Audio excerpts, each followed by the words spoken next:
Bueno, voy a continuar hablando del espejo de las almas simples, el libro de Margarita Porret,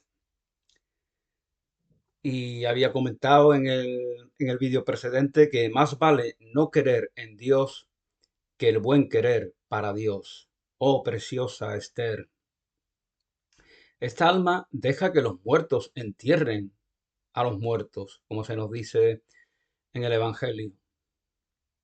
Que los descarriados actúen según las virtudes.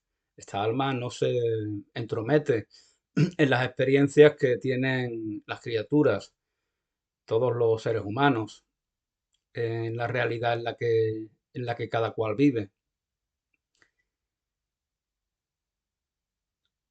Y se repone de lo que no la supera en lo que la supera. Se repone de lo que no la supera en aquello que la supera, mientras se sirve de todas las cosas.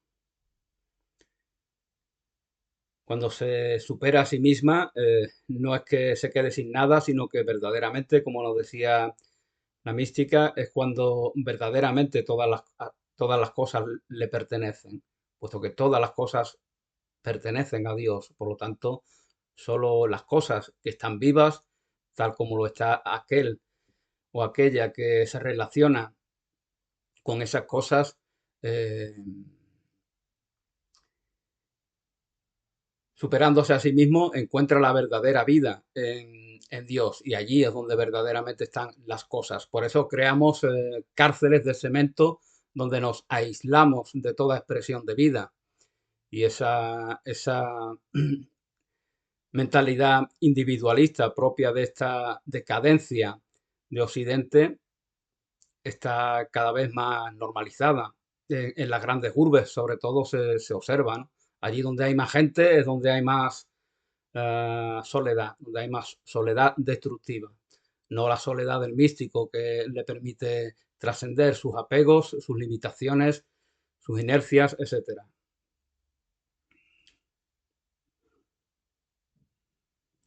Lo que la supera le muestra su vacío desnudo y sin disimulo. Y esta desnudez muestra al Todopoderoso por la bondad de la justicia divina. Y esta desnudez muerta al Todopoderoso por la bondad de la justicia, muestra al Todopoderoso por la bondad de la justicia divina. La desnudez es un concepto también muy importante para Margarita Porret. Jesús, cuando nos redime, está desnudo en la cruz, puesto que es exactamente lo opuesto al pecador Adán, que se avergüenza de su desnudez. Jesús ya no tiene nada que ocultar.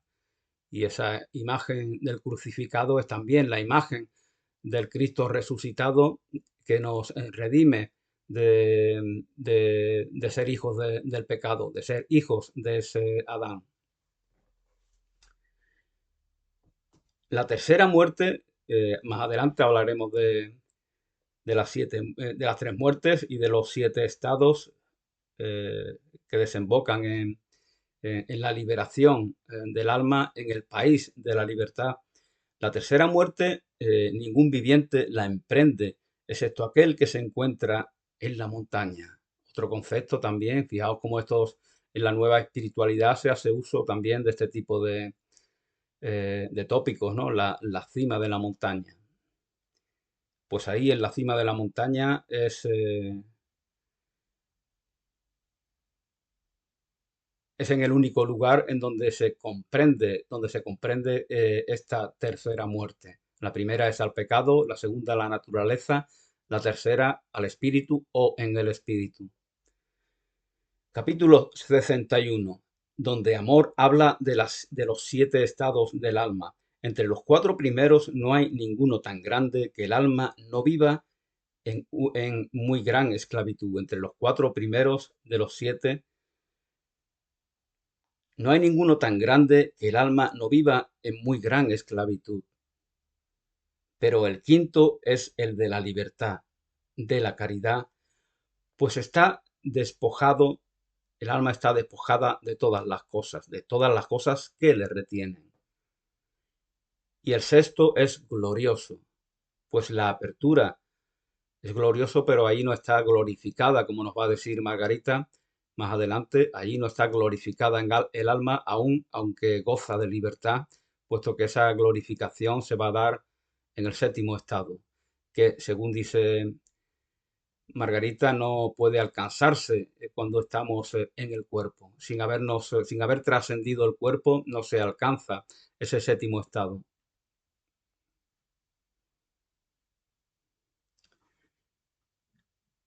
Y el sexto es glorioso, pues la apertura del dulce movimiento que de gloria del amable lejos cerca, hay un personaje dentro de este teatro místico que se llama Lejos cerca y de alguna manera es un poco la presencia de Dios, eh, que como decía Simone Weil, siendo el centro del universo, no está presente en él.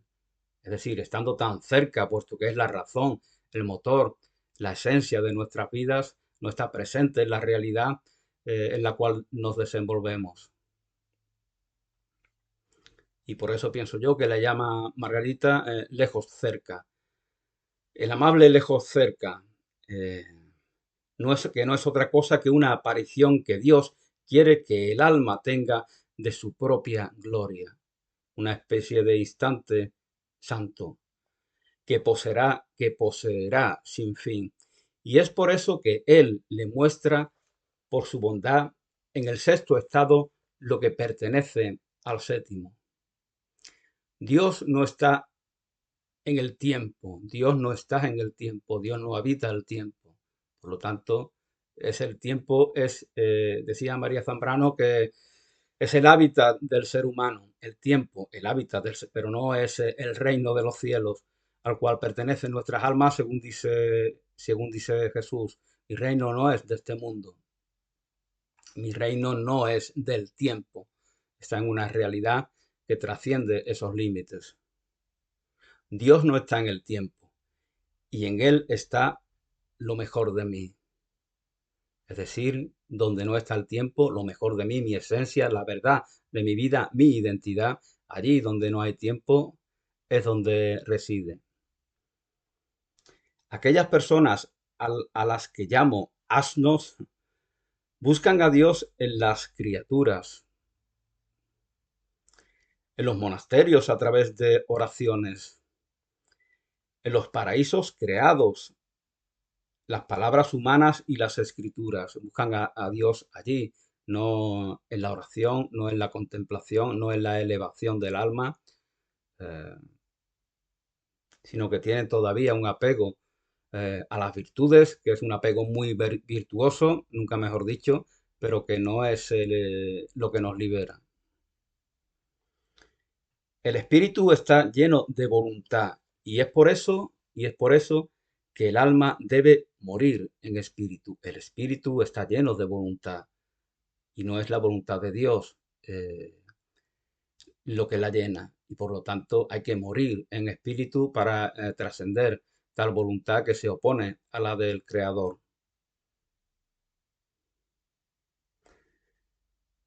El triunfo de la voluntad.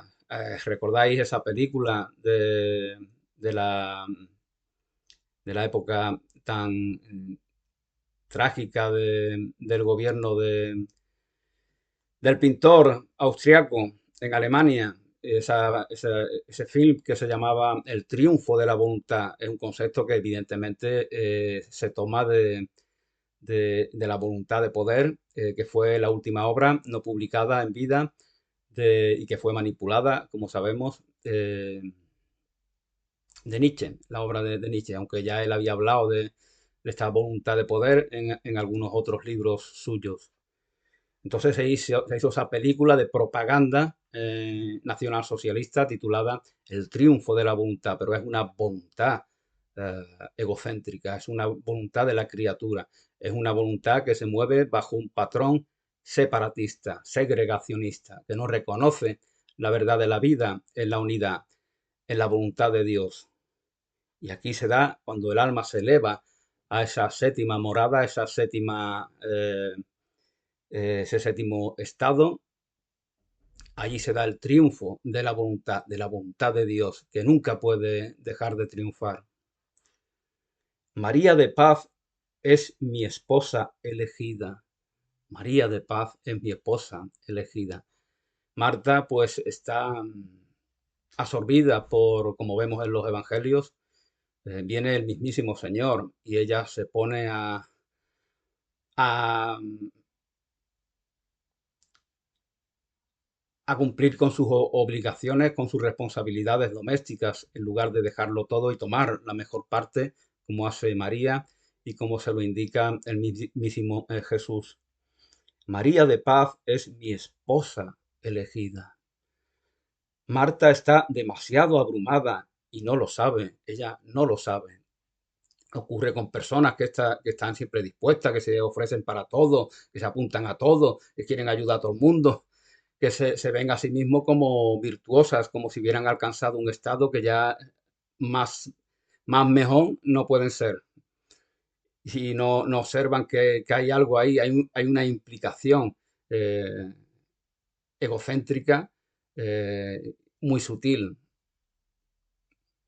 Y María, simplemente de manera receptiva, se ofrece a acompañar al Señor y todos los ajetreos mundanos, cotidianos, domésticos, se diluyen puesto que no tienen valor ninguno ante la presencia luminosa del Redentor.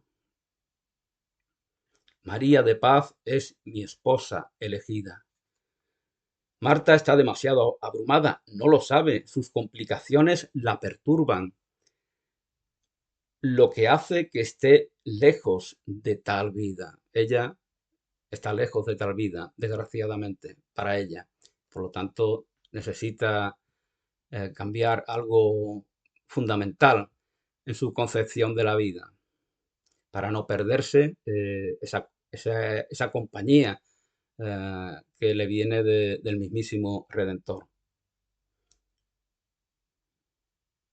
Está lejos de tal vida, de la vida de esposa del Señor. ¿Cuál es, como decía Lili Álvarez, por ejemplo, decía que todas, en el cristianismo, todas las almas son femeninas y aspiran a matrimoniarse con un principio que concebimos como masculino. Por lo tanto, ¿y cuál es la aspiración de cada una de esas almas? Pues esto a lo que ya ha accedido, según dice Margarita, es María y no Marta. Marta está lejos de tal vida, de la vida de estado de esposa del Señor. ¿Se entiende?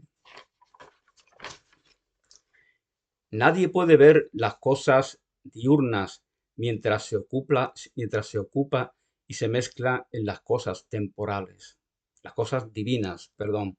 Nadie puede ser testigo de las cosas divinas si está, como Marta, ocupada, tomada por las cosas temporales. Tanto aquel que tiene algo que ocultar y esconder, tiene algo que mostrar. Al igual que aquel que tiene algo que ocultar, quien tiene algo que ocultar, ¿por qué tiene algo que ocultar? Porque tiene algo que mostrar y tiene miedo de mostrarlo. Por lo tanto, vive en esa contradicción. Al igual, de la misma manera, quien nadie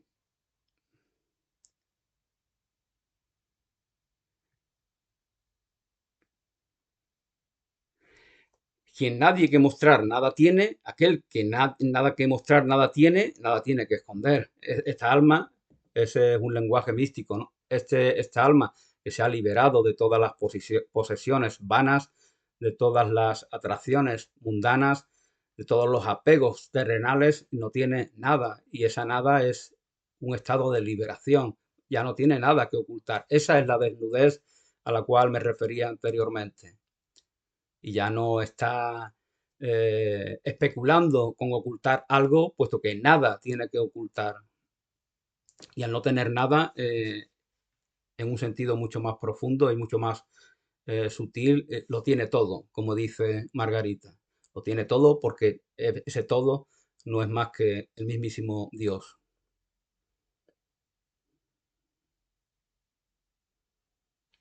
El mundo es el ámbito del temor, de la especulación y el ocultamiento. Donde termina el mundo, termina el ocultamiento. El alma liberada no habita esa realidad. Por eso puede ser incomprendida en el caso de que siga transitando por el mundo por aquellos que no están liberados. Lo ve quien se abre, quien se desnuda ante todos. eh, es visto como un tonto o como el rey desnudo, ¿no? Que solamente el niño ve que el rey está desnudo, porque los demás fingen que tal desnudez no se da, como dice el cuento de Andersen. El que lo da todo, posee todo y nadie más. Solamente el que lo da todo, dar y recibir significa lo mismo, se nos dice en un curso de milagros. Aquel que lo da todo, todo lo posee y nadie más. El mundano, el de los apegos, el de los ocultamientos, ese de o no de, siempre vive bajo una mentalidad mezquina, bajo una mentalidad de carencia.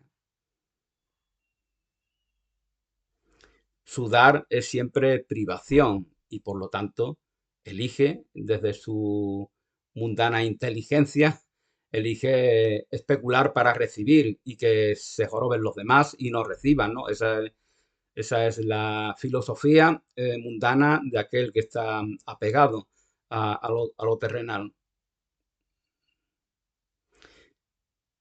Nada hay vacío en ello que no esté lleno de Dios. Nada hay vacío en ella, en esa alma, que no esté lleno de Dios. Amor no destruye, sino que instruye a aquellos que confían en Él. El amor es nuestro mejor maestro. Nunca nos destruye. Si nos destruye, es que no es amor. Amor no destruye, sino que instruye a aquellos que confían en Él.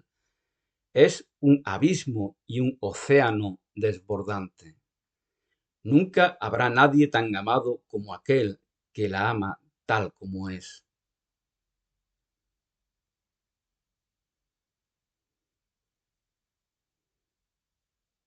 Nunca, nada,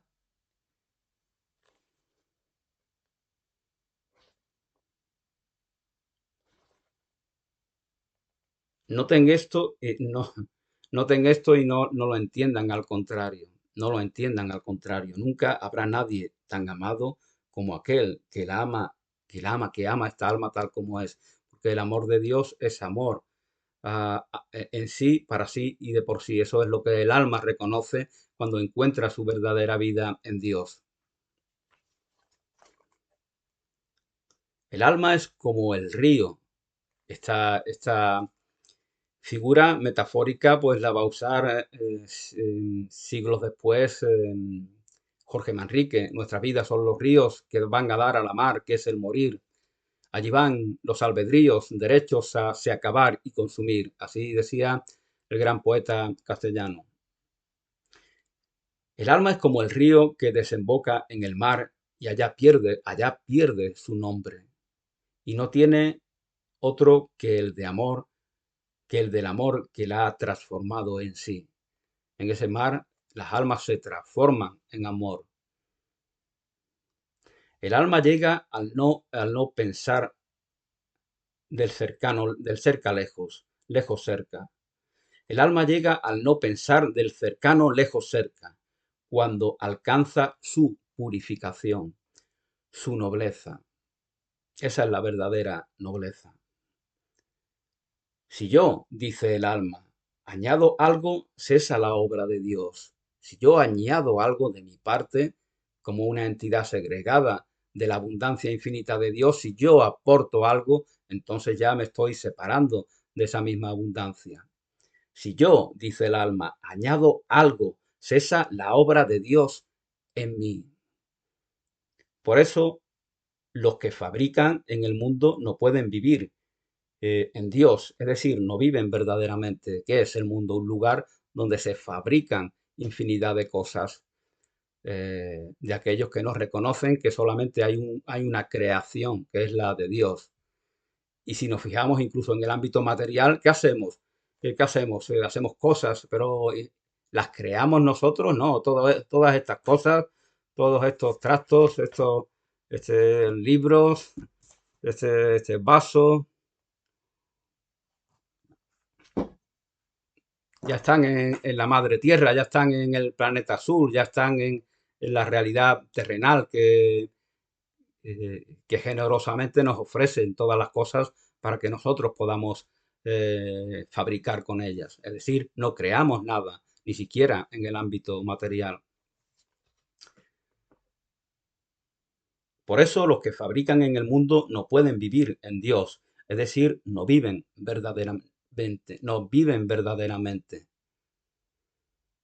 De ahí la necesidad de morir, hay que morir, hay que nacer de nuevo, decía Jesús, hay que nacer de nuevo porque no nacer de nuevo significa seguir bajo el patrón que mueve a estas almas que fabrican en el mundo y no pueden vivir en Dios. Es decir, no pueden vivir de verdad. Capítulo 87. Cómo esta alma es soberana de las virtudes e hija de la divinidad. Las virtudes se trascienden, no significa que las virtudes nos abandonen, significa que las virtudes, al igual que la razón, se ponen al servicio de este alma liberada. Esta alma se asemeja a alguien que siempre está ebrio. Otro concepto también que luego hará uso de él, como os comentaba en algún vídeo anterior, en Nietzsche, ¿no? La embriaguez dionisíaca. Pues algo parecido, esa embriaguez espiritual. De ella nos habla Margarita. Esta alma se asemeja a alguien que siempre está ebrio. No se preocupa por nada que le suceda. Si se preocupa, es que no está ebrio. Si se preocupa, es que no está ebrio. Si yo me tomo unas copas y respondo a las peticiones de mis semejantes que tienen tal o cual problema y lo hago de manera eficiente, es que no estaré tan ebrio, no estaré tan borracho, estaré un poquito perturbado por el alcohol, pero sigo estando sobrio. Si se preocupa es que no está ebrio. De la misma manera,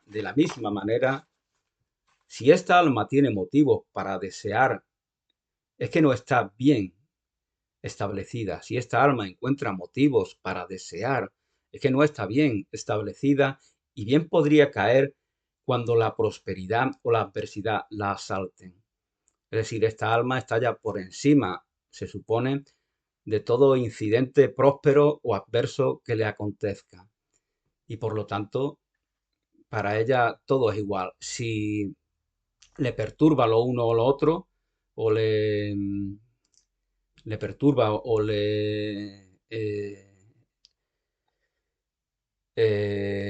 da sentimientos de euforia, por ejemplo, es que todavía no está en esa embriaguez liberadora de la cual nos está hablando Margarita Poret. En la vida del espíritu, el alma no puede tener paz si el cuerpo no hace siempre lo contrario de la voluntad. Esto nos recuerda lo que luego nos dirá San Juan de la Cruz, que nos dice, que nos pide que hagamos siempre lo contrario. ¿Por qué?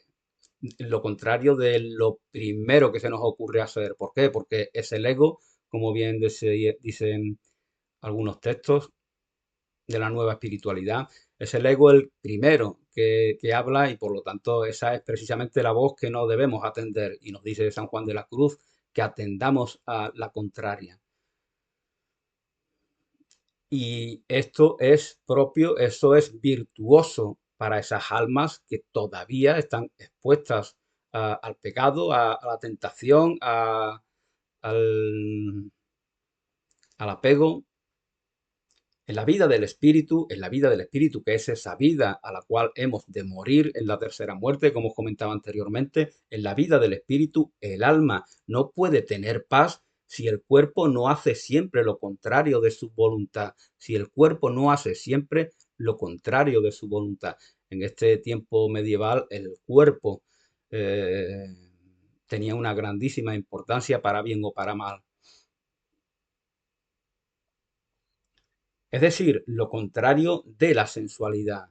Hacer lo contrario de lo que reclama el cuerpo es, dice Margarita, hacer lo contrario de la vida sensual, que nos insta a relajarnos y gozar de manera concupiscente de todas las inercias placenteras que se nos vengan al momento. Sensualidad que evidentemente no es ese eros eh, del cual hablaba, por ejemplo, Byung-Chul Han, que es el alma de las relaciones en el mundo. Y que es lo que muere, aunque esto no esté en relación con este texto, es aquello que muere cuando la civilización pornográfica, como decía el propio Byung-Chul Han, se impone. Cuando lo porno se impone, pues el eros ya no existe, ya no está cumpliendo su rol. Pero sucede lo contrario de este espíritu, de esta vida del alma que no puede tener paz viviendo en el espíritu si el cuerpo no hace siempre lo contrario de su voluntad. Lo contrario con las almas libres. Las almas libres ya no tienen tal estado. Ellas hacen lo que les plazca. Las almas libres, ama y haz lo que quieras, como decía San Agustín, hacen lo que les plazca porque son libres y por lo tanto no están sometidas por apegos, por pecados, por tentaciones, por inercias, son libres porque han hallado su verdadera vida en Dios, en el país de la libertad. Sucede lo contrario con las almas libres. Ellas hacen lo que les plazca si no quieren perder la paz. Justamente para no perder la paz, al contrario de lo que acontecía con las otras almas, para no perder la paz, hacen lo que les plazca ya que han alcanzado la libertad. Esta es la única libertad, nos da a entender Margarita, y el único estado en el que verdaderamente hacemos lo que nos plazca. En el mundo muchos dicen que hacen lo que les da la gana. Fíjate que esa expresión de por sí ya tiene una trampa. ¿Qué es lo que me da la gana? Lo que me venga en gana de manera fortuita. Eso no es hacer mi voluntad. Es lo contrario de ella, es algo caprichoso. Los que presumen de libres alardean de hacer lo que les da la gana.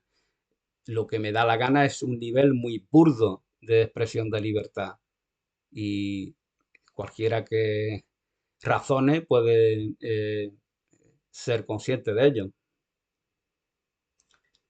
El alma no es inmaculada hasta que hace lo que le plazca, lo que le plazca. El alma no es inmaculada, el dogma de la inmaculada en ese momento lo va a defender, si no me equivoco, Scotto, el místico escocés, y luego pues creo que en el siglo XIX ya pues se instituiría, al menos por la Iglesia Católica. Y dice Margarita que el alma no es inmaculada hasta que hace lo que le place. El dogma de la Inmaculada se refería a la madre de Jesús, a María. Concepción, la Inmaculada Concepción. En este caso, el alma sin mácula, inmaculada, sin mancha, sin mancilla, la pureza absoluta e infinita no la alcanza el alma hasta que hace lo que le place, como antes os comentaba, hasta que alcanza ese estado de libertad sin límites. Y no se reprocha tal placer. Tal cosa es justa porque su voluntad es nuestra.